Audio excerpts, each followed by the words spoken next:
Magandang araw sa aking mga mag-aaral. Ano na naman ba tong issue na to? Nakita ko na naman pala to, no? Magre-react lang tayo. Sa issue na naman nila Commander Bantugan. Saka itong magkaaway na naman. May kaaway na naman si Commander Bantugan, ha?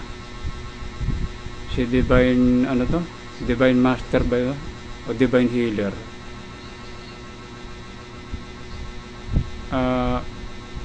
Dapat kasi pag ganyan, lalo na sa spiritual, hindi na kayo nag-aaway-away. Nagpapayabangan pa kasi kayo. Saka ano bang dun? Wala namang mas mataas sa inyo o mas magaling. Hindi pa naman kayo, hindi naman tayo Diyos para ano ba gusto nyo, sambahin na tayo ng tao? Gusto mo ba yung lumulod na sa harap mo tapos sinasamba ka na para ka ng Diyos? Kaya dito sa social media, ayokong magpakilala eh. Dahil yan, marami kang makakabangga rito pag iba opinion mo. Tapos nagkaiba kayo ng opinion, magkaaway na kayo. Pataasan ng ihi, no? Kung sino magaling, yun ang sisikat. Pero hindi naman sa ganun yan eh. Nasa kakayahan natin yan, lalo na nasa spiritual tayo. Spiritual, kaya nga tinawag na spiritual. Dapat mga mapagkumbaba. Ayan, para kay Divine, Divine Healer. Bago pa kasi ito eh, Divine Master ba ito eh, Divine Healer. Hindi ko na matandaan, bata pa ito eh. Medyo bata-bata pa. Nasa 20 lang siguro to. Pero sa'yo Divine Healer o Divine Master ba yun? Buti humingi ka ng tawad kay Commander Bantugan. Tama yan, mas maganda yung mapagkumbaba. Naghahamunan pa kayo ng mga ng mga agi-agimat nyo. Actually, sa totoo lang, hindi na ako naniniwala ngayon eh. Binitawan ko na yung mga agi-agimat na yan. Kasi nakasulat sa Bible, ang mga naniniwala sa mga inanyuan ng kagaya niya ng mga rebulto, agimat, yan, kinasusuklaman ng Diyos yan, ng Diyos Ama. Kasuklam-suklam sa Diyos yan. Kaya nung napagtanto ko yan, tinigil ko na yung mga agi-agimat, anting-anting na yan. Hindi na ako naniniwala din. Pero kung kayo naniniwala kayo, sige, ginagalang ko yung paniniwala niya. Pero para sa akin, hindi na ako naniniwala din. Kaya kayong dalawa, alam ko nagsusubukan kayo dahil sa ganyan. Nagsusubukan kayo ng mga agimat nyo kung sino yung malakas na agimat, no?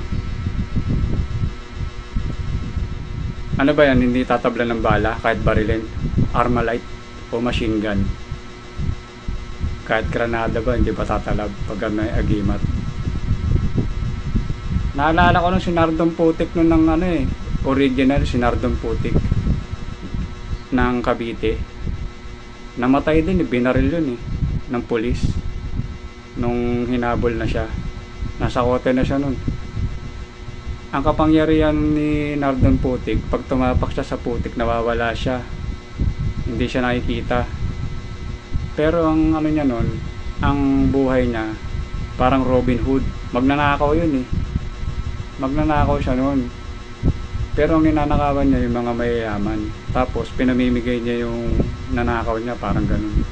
Style Robin Hood. Pero mali pa rin, di ba? Kasi ninakaw mo eh. Kahit pinamigay mo, ninakaw mo pa rin yun. Mali yun. Pwede yung pamigay mo, yung sayo. Yung galing sayo, saka mo pamigay. Ayun, nabanggit ko nga lang yun, yung kay Nardon Putik. Yun nga, diba dati, sikat na sikat si Nardon Putik dahil doon sa agimat niya. Pero namatay din eh. Tinablan din ng bala eh.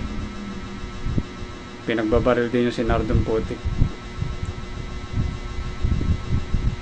Ngayon, hindi ko naman nakasama kasi si Nardon Putik para sabihin ko kung totoo yung agimat niya o hindi. Kung talagang nawawala ba siya o magaling lang siya magtago. Iba kasi yung nawawala sa magaling magtago. Kaya hindi natin pwedeng husgahan kung ano talaga yung agimat niya.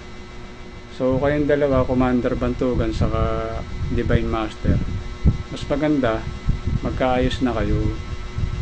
Huwag na kayo magpataasan ng ano dyan, kung sino magaling, kung kanino agimat yung mas matalab. Ano ba yan, para sa kasikatan? Ako hindi na kasi ako para sa ganyan eh.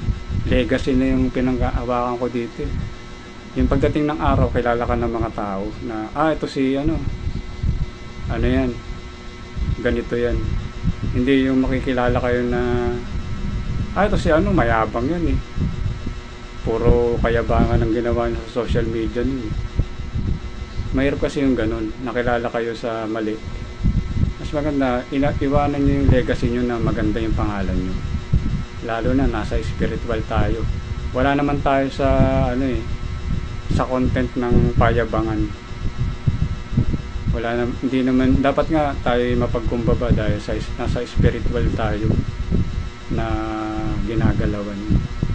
So ganito na yung video natin, no? Naggawa lang ako ng reaction video. Delayed na nga to eh. Pero nakita ko lang kahapon yung post nila. Nakikipag-ayos na yata si Divine Healer ba yun? Divine Master. Yan. Yun lang ang magiging reaction video ko. Huwag sanang sasamahan loob nyo, no? Kung may mga nasabi ako na para sa inyo hindi maganda. Yan. So hanggang dito na lang. Maraming salamat sa ating mga followers. Kung hindi ka pa nakasubscribe, pakisubscribe dito. Pati sa YouTube natin, alam nyo na yan. Tapos sa Facebook.